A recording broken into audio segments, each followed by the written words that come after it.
इस चैप्टर में हम समझेंगे कि रिलेटिव इक्विलिब्रियम क्या होता है।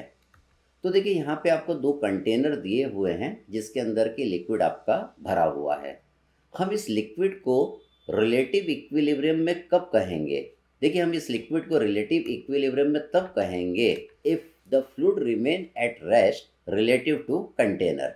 अगर ये फ्लूइड कंटेनर के रिस्पेक्ट में रुका हुआ है तो हम इस फ्लूइड को क्या बोलेंगे? फ्लूइड आपका रिलेटिव इक्विलिब्रियम में है।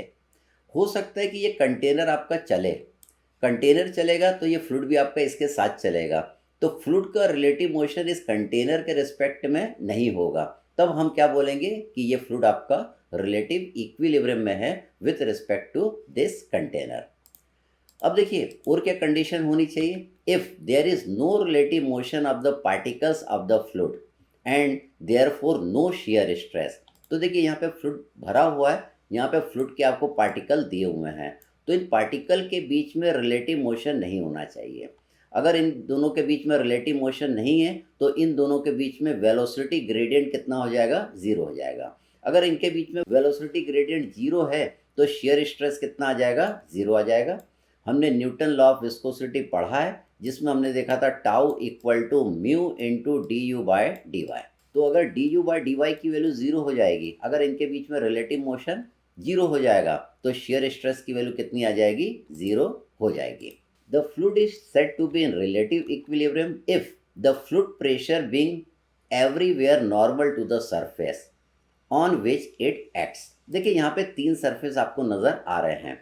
अगर ये रिलेटिव मोशन में, रिलेटिव इक्विलिब्रियम में है तो देखिए यहाँ पे तीन सरफेस आपको नज़र आ रहा है। इस सरफेस के ऊपर एक नॉर्मल फोर्स लगेगा, इस सरफेस के ऊपर भी एक नॉर्मल फोर्स लगेगा, और जो आपका फ्लोर वाला सरफेस है इसमें भी आपका नॉर्मल फोर्स लगेगा। तो क्या क्या कंडीशन हमें ध्यान रखना है?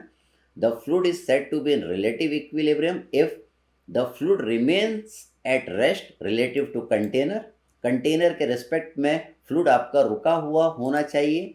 There is no relative motion of the particles of the fluid and therefore no shear stress.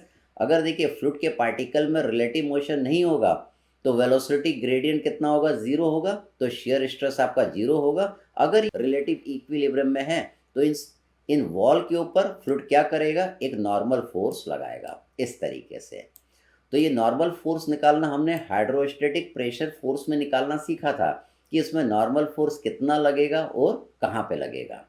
इस टॉपिक में हम क्या कवर करेंगे? खाली बॉडी को रिलेटिव इक्विलिब्रियम में रखेंगे। अब देखिए two cases of the relative equilibrium.